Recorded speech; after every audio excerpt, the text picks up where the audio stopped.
Welcome.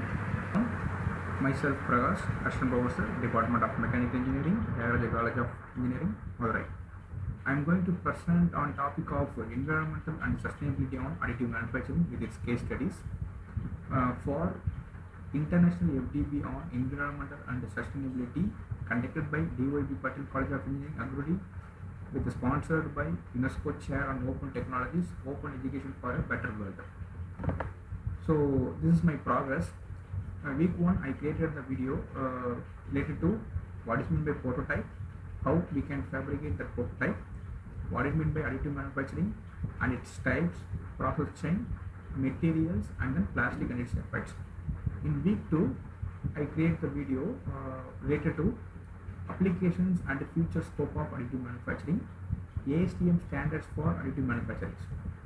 So now this is my week 4 video. My outcome is to be, after learning through video, students will explain the fundamental of additive manufacturing, benefits and the future scope, articulate different ASTM standards such as design, material and the progress for AM, calculate carbon footprint for two different structures fabricated by fusion deposition modeling with the case study, demonstrate the sustainability calculation of AM using manual method and D4E2. So I have 4 course outcome. At the end of this video lectures, you can able to satisfy the 4 course outcomes. So I begin with first course outcome: fundamentals of additive manufacturing, benefits and future scope. Additive manufacturing is a group of technologies. Technique is to quickly fabricate a scale model of physical part or assembly using 3-dimensional computer design. So we need a 3D object, 3D data. If we have a 3D data, we can fabricate the component. AM broadly classify the 3 ways in terms of initial form of raw material. Solid-based RP system replaces solid as the primary medium. One of the example for solid-based RP is fusion deposition modeling. We can say FDM. So fusion deposition modeling, FDM. Types of AM: solid-based RP. Method of AM: extrusion process. Material, we use APS plastics. So plastics, we know that one of the environmental problem, the plastics have environmental problems. Applications: automobile, aero industries, etc. There are so many applications for additive manufacturing. So now I am going to concentrate only fusion deposition modeling with a plastic material. So fusion deposition modeling, as I said, plastics is used as a raw material. So despite of use of plastics, there are environmental and health hazards associated with the disposal. So we need to follow 3 R's. One is reuse, reduce and then recycle. These are the sustainability of plastics. So from this image you can observe that the AM application and future scope. So these are some of the factors, applications. So in every application, if you took any application, it will keep on increasing. The use of additive manufacturing is keep on increasing. This chart represents the comparison between traditional machining and then additive manufacturing in terms of environmental dimension, economic dimension and then social dimensions. This shows a specific energy consumption is keep on increasing for additive manufacturing. So additive manufacturing is not a new one, it's a growing one. So there are so many components are fabricated by using additive manufacturing. So energy consumption is increased. So we need to focus how we can reduce the energy consumption. So this is my first outcome. So we will go second outcome: articulate different ASTM standards such as design, materials and the process for AM. So in this module we are going to discuss about standards. So I took ASTM standards. ASTM standards are intended to promote knowledge of the industry, help simulate research and encourage the implementation of technology. So first we are going to discuss with design standards. So these are the designation F341319. This is a examples. Purpose. The purpose is guide for additive manufacturing, design, direct energy deposition. Similarly, design powder bed deposition, we have a ISO ASTM 529111119. So we have so many standards we have. Okay. The next one, materials. These are the mainly we focus. So for example, F292414, it provides the standard for titanium 6L4B material for using powder bed deposition. Similarly, if you want to use some metal powders, characteristic properties of metal powders, they defined F304914. So these are some of the examples for material standards. Again, this is also the examples for material standards. The ISO ASTM 290116, it provides the standards for general principles and the purchased AM parts. F33018, it provides the standard specification for titanium alloy for powder bed deposition. These are the some of the standards for materials. So again, not only design as well as material, ASTM has many standards for additive manufacturing. Example, 3D image standards, additive manufacturing standards, metal standards, analytical chemistry standards, cast iron standards. These are the some of the examples. There are plenty of standards we have. So now we go to our third outcome. We calculate the carbon footprint for two different structures fabricated by fused deposition molding.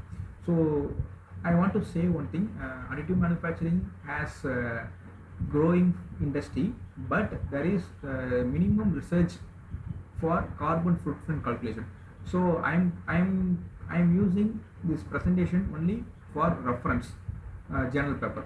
So for example, carbon footprint calculation for our home, it is calculated very easily how we use with the emission factor. For example, we have electricity, natural gas. We use electricity in our home, natural gas, fuel oil, LPG, waste, and then water. So if you want to calculate carbon footprint for your home, you need to calculate how much use you used for per year electricity, emission factor how much. If you multiply this both, you can get the electricity carbon footprint. Similarly, if you calculate all those things, if you summing up, we can get carbon footprint calculation for our home. The same way we are going to do for additive manufacturing. So before begin carbon footprint calculation for additive manufacturing, I want to acknowledge. So I am explain the carbon footprint calculation for AM with the help of this journal. Subramanian Chengalkuman Muthu and Selvani Monica Makesh. Both the authors are wrote one paper, Carbon Footprint Assessment of Additive Manufacturing, Flat and Curved Layer by Layer Approaches. It is published in Springer. I need to acknowledge this one. I want to acknowledge this one. So first thing, carbon footprint calculation for AM. This is the process. It is a support material and then part material. Both are combined and then we can get the final component. So we need, in definition itself we saw additive manufacturing needs 3D data. So we have a 3D data. The 3D data, it may be the planar data, or it may be a curved layer data. We can print. In order to print, we need to some properties we need to limit it. That one is a printing time and the filament length recording. Similarly, we need to concentrate on voltage, electrical current recordings. Both the factors are contributing for printing process. So after that, we will calculate some weighting and the energy calculations. So first, they do two type of structures. One is to planar layer FDM. The second one is CLFDM. CLFDM stands for curved layer fused deposition molding. These are some of the parameter we fixed. Fill gap 0.7, fillet time at 179, nozzle dia, layer thickness. From that table, you can observe that both the factors would be a constant one, common to both planar as well as curved layer. The second table, it shows the weight and samples of corresponding supports. So in flat layer or curved layer, sample they took 4.82 gram, material waste 0.65, total material consumption in terms of gram 6.035. These are some of the calculation. So they calculated total material consumption for different structures. So how they calculate energy? Total energy we need to calculate. So we know that generally energy is the product of voltage, loop current, and then printing time. Continuing time is not the printing time. So voltage, current, and then printing time. The product of these three we say is the energy. So first we will calculate nozzle energy. It is represented as the En. So Un stands for voltage supplied to the nozzle, I stands for electrical current, T stands for printing time. Similarly, we calculate printer energy consumed per printer. The formula is the same one, but it's a different terminology. U stands for voltage for printing, current, electric current for printing, and then printing time for printing. So these are the EP. So after we calculate En, energy consumed by nozzle, energy consumed by printer, the summation of these two we say total energy. So total energy is nothing but En plus EP. So this way they calculated for total energy calculation. So the next they are doing carbon footprint assessment. The goal of this product carbon footprint PCF is to calculate the potential contribution of chosen product produced by two different AM technologies to global warming expressed as a grams or kilograms of CO2, etc. By quantifying all significant CH greenhouse gas emission and removals over product life. As we know, ISO TS 14067 2013, they defined that greenhouse gases carbon footprint of products requirements and guidelines. They defined for quantification and communication. We need to follow these standards. So carbon footprint assessment is calculated by this formula. It is a summation of carbon footprint of the raw material storage is nothing but CFRM. Carbon footprint of the manufacturing stage it is nothing but CFM. Carbon footprint of distribution stage nothing but CFD. Carbon footprint of use stage nothing but CFU. Carbon footprint of end of life stage CF. So summation of this 3-5 we say carbon footprint. In this way we calculated. So they mentioned the sample weight, build time, power, material wastage, material consumption, efficiency, total material consumption. They use APS. So we know that APS is one of the plastic material. From that they calculated flat layer and then curved layer process, material consumption as well as electricity. So they compare in terms of structure, flat layer, curved layer by layer. So from that they can calculate carbon. The same way we need to calculate carbon footprint for additive manufacturing. So now we are going to our fourth course outcome is nothing but demonstration and sustainability calculation for AM using manual method and DF4E tool. This module we are planning to demonstrate sustainability calculation with the help of manual as well as software calculation. So software we use D4U component tool. So first, so here I need to acknowledge 3 journal papers. The first one, To, Panko, Carroll, Kalamu, they wrote one paper, Sustainability of Additive Manufacturing, an overview on its energy demand and environmental impact. It is a science track paper 2018 year. So from this image you can observe that the timeline of sustained manufacturing milestones. So for example 1972 UN Declaration of Human Environment they declared. So 1980 Sustainable Development first appears in World Conservation Strategy, so that they keep on every year they will update the sustainable manufacturing. So first phase it comes with 2000. In the year 2000 sustainable manufacturing first appears. 2002 3R, we already saw that plastics 3R, they introduced 3R concept and then they defined some ISO standards in the year of 2006. So 2020 still is going on. So this figure it shows that sustainability of additive manufacturing, there are 3 main factors. The one is to be economy and then environment, another one is society. So economy we need to do material evolution, novel application, supply chain management, production cost and then various other costs like material, machinery, all those things. In environment there are so many factors involved in this. Material demands, process energy, life cycle energy, waste management, pollution control. These are some of the factors for environment. The final one, society, it's a societal benefits. So I said that the future scope of additive manufacturing is the increasing one. So society needs more additive manufacturing products. So we need to more focus on additive manufacturing. Labor development, product quality, public acceptance. These are some of the ethics. These are some of the factors for society. So next I acknowledge this paper, Dominic Fratino and Horito Rotaro, additive manufacturing, sustainable manufacturing route.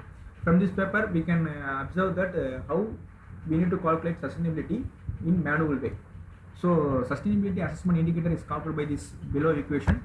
SI equal to, SI stands for sustainability indicator. It's a summation of contribution of electrical energy consumption, contribution of material consumption, contribution of fluid used, contribution of waste. So these are the factors we need to sum and then we can get sustainability indicator. So the 4 things are calculated by above the below formula. CE stands for contribution of electric energy consumption calculated by FCHE minus ECR. ECR stands for energy consumption rate. This is also calculated by B by BB. Okay. Similarly, the section on CM, it is calculated by use of with this formula. Here all the terminals are indicated here. CM is calculated by this formula. Nozzle efficiency as well as weighted factor and then powder flow rate. These are some of the factors we need to calculate. The last one, CF, stands for fluid wastage. So fluid, so TS plus DF, gas flow, DC stands for carrying class flow, DF protecting gas flow. So the above formulas are used for manual calculation of sustainability in the field of additive manufacturing. The next we are going to do, we will discuss about software. So sustainability calculation is done by manual as well as software usage. It is one of the tool is a computational tool called Design for Environment, D4U, Design for Environment. From this tool we can perform life cycle assessment during the product development cycle. The tool based on its eco design principles can be easily adapted to all product design practices within industry environment. So here we are going to discuss how additive manufacturing uses this tool. Okay, so D4U system uses a life cycle assessment (LCA) approach to evaluate the environmental impact of the product, supporting design making, and it enables to quantify all inputs and outputs in a qualitative and quantitative way at all life cycle. So these life cycle phases can be described as pre-production and production, distribution, consumption, and disposal. So how we calculate? These are the flow chart D4U. So we need to life cycle assessment evaluation done by the product definition or product definition, and then we will produce the product, and then we will use that product, we will dispose that product. What are the impacts, environmental impacts if we dispose the product? If it is optimized, yes, then the life cycle limit is terminated. It's a closed one. If it is a no one, we need to again recirculate, we need to define the product again. So again it is a production, it is based on material, it's a energy transportation, it's a production end life. These are the sustainability calculation flow chart D4U tool. The first thing, these are the screenshot for that D4U tool. So here we use life cycle window, the reference data are plotted here. Production window, here we need to mention the quantity, how many metal, which kind of metal we use. Here we say APS, what are the mass, and then score. These are some of the factors we need to upload, we need to enter. The third one is a definition of the use stage, how we use the stage we can use. Disposal of window, how we dispose. Okay, so these are the main. First one is to be a reference. Second one, production data, how we produce the component, production data. The third one, it should be a usage data. Fourth one, disposal data. So as we saw that in the flow chart, the same way, production data, use data, and then disposal data. The four data are entered here. After that we can get finally we can get this kind of analysis, how the environment life cycles, how much production, carbon, sustainability, how much. These are the factors we can easily calculate. So we can also calculate the variation between angular, how we environmental weight, material weightages, material impact, as well as environmental impact. So finally I want to conclude additive manufacturing is a novel paradigm for engineering, design, and manufacturing, which has profound economic, environmental, and security implications. Lots of innovation in recycling of waste plastics have been introduced. So APS we need to recycle, and then we can produce the component. Only limited quantity data are available how AI manufactured products compare with conventional manufacturing one in terms of energy as well as material consumption. So this is a new research field. We must focus the research. So reported research indicates that specific energy of current AM system is higher compared to the conventional manufacturing process. So we need to more focus. So these are my reference. Based on this reference only, I created this video. So Subramanians, Senthil Madan, and then Dominica Fratino, Procost. These are some of the website ASTM standards as well as. Thank you.